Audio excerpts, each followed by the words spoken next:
Learn how to create, sustain, and scale up your print-on-demand business with the latest tips, guides, and strategies to help you start selling and making money today.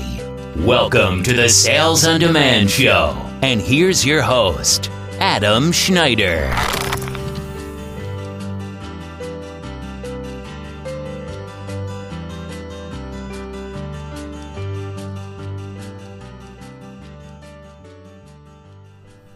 Buongiorno! Welcome to the Sales on Demand Show. It's me, it's Adam. This is episode 55. Yes, this episode is going to be about building your business while the world sizzles. Yeah, it's going to be a little bit of an episode about the coronavirus, and I apologize for that. I know that you've probably... I am personally sick about hearing about this, but I think it's important for us to realize that this is the reality we live in right now, and that we got to maneuver around these little things, and I'm here to talk today about how to do that, how you can use this time to maximize the rest of your year, whether I think it's going to kill your business, help your business, or do nothing to your business. So currently, I'm working on a 4-day off stretch here, and I am in the command center. I've got 2 computers around me, I've got cables everywhere, food, I'm eating at my desk. I am just working at maximum efficiency. Well, I mean like 75% because, sometimes I get distracted. Just the best I can do for now. So about a week ago, I ran a fitness test, and I'm going to share this story with you because it is kind of relevant to how I operate my business. So I'm applying to a police agency, and every time you move agencies, I already work in law enforcement, but whenever you want to work for a new agency, you have to go and run a fitness test. And sure enough, they've changed the fitness test from what it was before.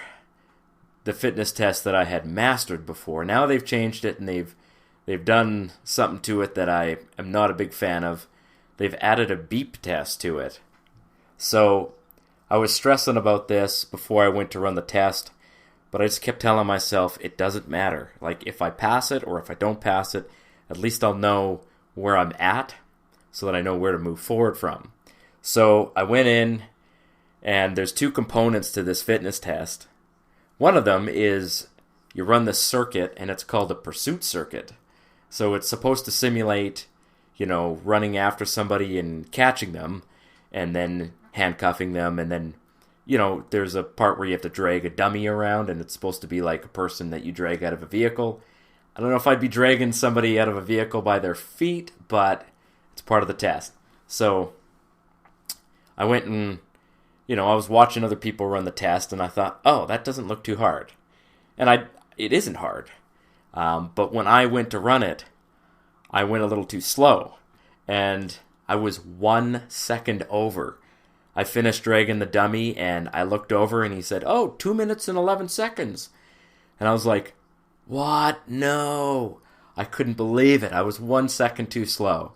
So I watched everyone else run it, and I thought, well, that's it. I failed it. So they came back, and they're like, we're going to let you run it again. And I was like, awesome. You guys are fantastic. I appreciate that. I was effusive with my praise.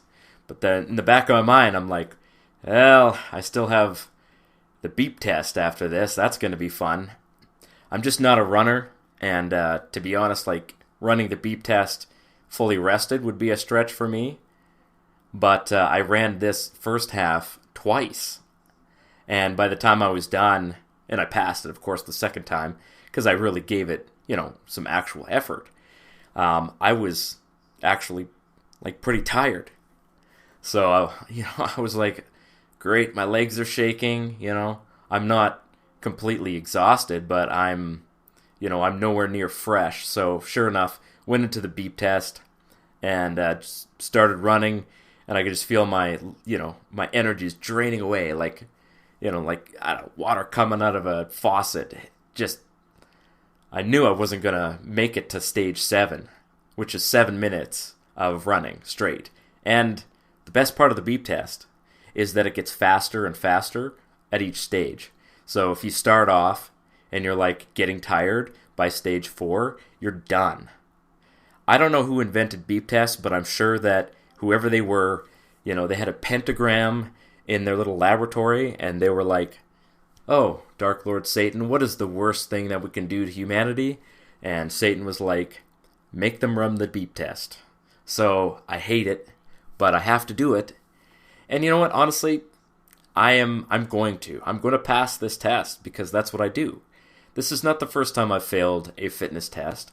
It happens, every now and then. I've run the test 12 times. And to be honest, you just adjust. And the fact that I have failed before and then passed again tells me that I'm going to pass again. Because this is what I do.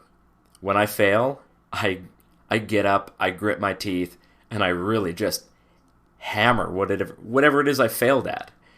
So that is kind of an analogy for how I'm running my business these days. Whenever I see that something isn't going the way I want it to go, it crystallizes my resolve to just fix whatever it is. So last year, of course, at Christmas time, my Etsy sales were not as good as they were the year before. And that crystallized my resolve. I'm like, you know what? Maybe Etsy's not my favorite platform to work with, but I'm going to do better at this. I'm determined to do it. So I have been working this weekend to improve my business, and I'm working very hard. So I've been working with the Mug Samurai program, and it works fabulous. There was some glitches before. Leonardo, who created the program, he's done some updates on it. Now it works flawlessly. It was creating duplicate projects. Now it's not. And it's also much faster. So it's actually pretty remarkable that a program like this works as well as it does right out the gate. Because I have used a ton of software programs, and a few of them they were brand new. And I'm telling you, glitches are just part of creating software programs. So I'm sure we'll find a glitch here and there, but for the most part, it is working great. So let's talk about some hot topics. Well, you're not going to like this, but of course the coronavirus is a hot topic, and normally I'd say start creating content, start creating designs around whatever hot topic is filling the news cycle. So, when the impeachment was happening, you could create impeachment designs, but the impeachment is now like 700,000 years ago. It just feels like that because the coronavirus has flooded the news cycle, and it's literally everything that you see now, even though it really isn't like the end of the world or anything. And it has to be because this is really new for humanity. The last time we did this was like 1918 in the Spanish flu, and nobody was alive back then. Who's alive? Well, I suppose there was probably a few people, but they were like babies back then. So this is all new for us. We've never had a new virus running through humanity, and everybody's kind of freaking out. So, unfortunately, Corona or COVID or any of those, like even the word virus, respiratory, they're all off limits. You cannot post listings on Etsy, Amazon, or eBay with any of those keywords in it, which basically kind of rules out the entire thing. Even people who are talking about the toilet paper thing, how everybody's going out and buying toilet paper, those listings are getting taken down. Etsy has terms of service that demand that nobody may post anything taking advantage of human tragedy or loss of life. So, I mean, sorry, but that is the way it is. And I'm not the kind of person that thinks it's immoral to create things that take advantage of human tragedy, because I take advantage of human tragedy all the time. I make jokes about death. I make jokes about loss, because how else are we supposed to deal with that? If we can't joke about these things, then we lose a bit of our humanity. Joking about death and joking about the coronavirus kind of takes the fear and panic off. Otherwise, the only thing that we have to do is watch, the news, and the news is, they're not joking around about this stuff. They want you to be afraid. They want you to panic about this. And I'm just not going to do that. However, I am going to talk about the coronavirus in terms of how it relates to your business. So, is this year going to suck? Is it going to be the best ever? Or is it going to be somewhere in between? And I'll be honest, I am kind of finding my way in this too. So, first, let's just talk about what you should be doing personally. Depending on where you live, you should know this is not a zombie apocalypse, but the precautions that everybody's taking, they do make sense. Limiting contact with big crowds slows down the spread of the virus, and it allows some natural immunity to build up in humankind. Nobody has ever experienced this virus before, so almost nobody. The only people who are going to have immunity to this are people who have had SARS or MERS, because those were also coronaviruses. But unless you've been infected with SARS or MERS, I didn't even know what MERS was, but it was the Middle East respiratory syndrome, and the first time I ever heard of it was when this COVID popped up, and I was like, what? But yeah, those are the only people who have any natural immunity. So everybody in the entire planet is going to be susceptible to this, and because it's so contagious, it spreads so easily, we need to slow down the spread so that natural immunity can build up and the medical system can deal with the people who are really affected by it, which is going to be the older people, even though us younger people are probably going to just breeze through it. I mean, I'm not under 9 years old, but I'm not over 60. I mean, I'm not over 40 either. Okay, fine. I'm going to be 39 this year, so there is a tiny bit of a risk for me, but definitely not as much as somebody who has asthma or heart conditions or anything like that. So I'm not too concerned about it for myself, but I don't want to spread it to someone else. And it's so easy to spread. All you need is one person, say in the middle of a grocery store, who has been infected with it but doesn't know it yet. Maybe they're coughing on, I don't know, a product like toilet paper or something like that, just theoretically speaking. And then meanwhile, everyone else is grabbing at this toilet paper because apparently toilet paper is the most important thing in the world. I don't know why. But that's how it spreads, right? And the droplets of spit in the air, that's how it spreads. So here's the precautions I think are useful. Like, don't travel. If you're planning a trip somewhere in the next month, just cancel it. Really. You don't need to travel anywhere in the next month or two. Put it off. In 2 or 3 months, it's probably going to be pretty safe to travel. But right now, it's stupid. You'll probably get stranded. You'll probably be put in isolation when you get back. Why would you do that to yourself? Also, stay away from large crowds like shopping malls and grocery stores. So, yeah. And if you have to go out, be cautious about touching things. But you should also know that the virus is mostly airborne. So just, remain as far away as you can from people that you don't know. And if you do have symptoms, quarantine yourself. That's basically it, guys. That's how you deal with this thing.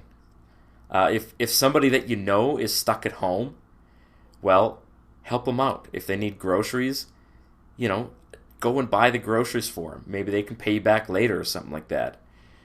Get as much of your neighbors as you can together and help each other out. So let's get into the business thing, but first of all, sorry, just got distracted by my cat there. Being stuck at home might seem awful. And if you got kids that, they can't go to school, I mean, you're going to be at home, you're going to have a bunch of time on your hands. This is an opportunity to work on your business. You should know that many people are reporting that they're getting better sales than ever right now particularly on Etsy. And some people are also reporting that with Amazon. I am not reporting that for Amazon, but Etsy seems to be doing fairly well. And I am creating designs like a crazy person. And they're all being uploaded and they're ready to list. So I expect my next few months will be great. And it's not that I'm stuck at home, but if you are stuck at home and you have a bunch of time on your hands, why would you not spend as much of that time as possible working on something that's going to make you money? I mean, watching movies, you can actually do that at the same time. And sure, spend some time with your kids. Try to keep them entertained. I know kids are notoriously difficult to entertain, but they'll figure something out. We have a snowstorm going right now, so I can't really send them outside. But, they figure kids are pretty good at entertaining themselves, and my kids are no different. They're just hanging out in their rooms. They were spending time with friends, going for sleepovers. So I'm here, and I'm working on this business. So I want to tell you, this will blow over. I know that right now, it's like the stock market has taken a smashing. I have some retirement investments, and I've watched them drop by like $20,000 got sliced off of my retirement savings. Like, I can actually see the value of it. And I was like, well, that's pretty significant, but it's not, it's going to blow over. I'm not retiring anytime soon. All that money will come back. All of the value will recover. I mean, this isn't even as bad as the 2008 stock market crash. That one lasted much, much longer. And it was because the fundamentals of the economy were not sound. Unlike certain Federal Reserve chairmen said before the crash, housing market was overvalued and it was just ready to hit the wall. But this is just a panic. And panics come and go. I mean, there'll probably be another panic. If Donald Trump loses the election, you better believe that the stock market's going to crash again. And if he wins it, I don't know what'll happen. People will crash. Like, there will be people their heads will explode if Donald Trump wins the election. I personally don't care. I don't care. When Justin Trudeau won the Canadian election, I was irritated, but I was like, this is not really going to change my life. I have the most power to change my life right here, right now, and I'm going to do that. And I did. Politicians, stock markets, coronavirus panics, these are all things that affect the world globally, but nobody has more control over your own life than you do right this second. So you should be taking deliberate action and changing what's happening. If you don't like the way things are going for you, I don't know what to tell you. You have the most control over your life. Now, here's what I expect is going to happen. So, over the next few months, and some of you guys are probably already experiencing this, everything is going to get canceled. And people are just going to be like kind of hiding in their houses. And you know what people do when they hide in their houses? They go online and they shop. Now, shopping on Amazon is going to be a bit of a challenge. Amazon themselves might get bogged down. Some of their employees might be going home sick. That's just going to be part of the game, right? If somebody purchases something on Amazon, it may be late, but it's going to get there. And it's not your problem, it's not your fault, it's going to be a global thing, if it happens at all. I mean, it's possible that the disease curve will be so flattened by, the reaction of everybody that's canceling everything. It's possible that this will go over a much longer period of time, which is good. But in any case, I would be astonished if this lasted more than 6 months, and I'll be perfectly honest that I think it's going to be over by July. Because July is, real summer in most places in the northern hemisphere. You guys in Australia, I don't know, this might be a little worse for you because you're going into winter now. But here in Canada, we're going into the hot season, and this virus does not survive well in heat. And, People are going to be getting exposed to sunlight. Their immune systems will be stronger, and school will be over. So, the crowds are going to, dissipate a little bit. I mean, there will still be concerts and stuff like this. There will be a lot of people that get this, but I think they'll be better off in the summer than they would be in the wintertime, because you just tend to be a little healthier in the summer. So I think by July, and then maybe by August, most of the things that got canceled will be back on. And if you were planning a trip, probably July and August will be a good time to try and make that trip. If it's not, then maybe a few more months beyond that will be the case. But in any case, like 6 months from now, I really, really believe that this will be old news. Kind of like the impeachment. And, of course, kind of like the impeachment, there will be something else on the horizon, which is to say the election. So that's going to be the thing that everybody's talking about by mid-September.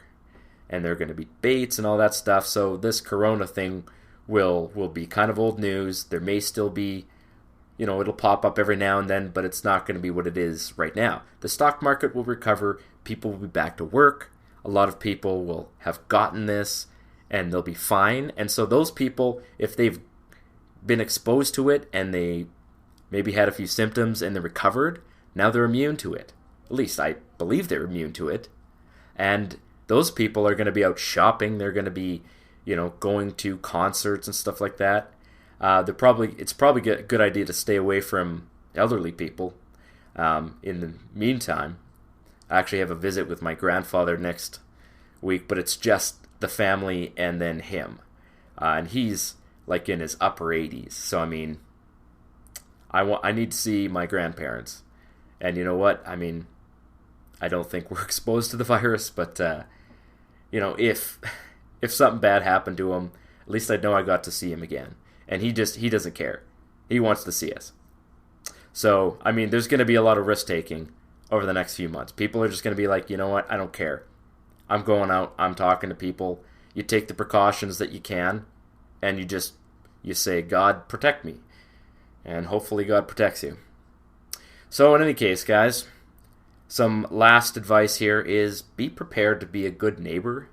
If anybody is stuck at home, get ready to bring some food to them, some groceries. Call people on the phone, because you can't get the virus through the phone. And for God's sake, don't be a toilet paper hoarding dick. All right, that's it, guys. Thanks for listening. This was episode 55. And I promise you, this is the last you'll hear about coronavirus from me. We're going to be talking about Mother's Day coming up next week, so don't miss it.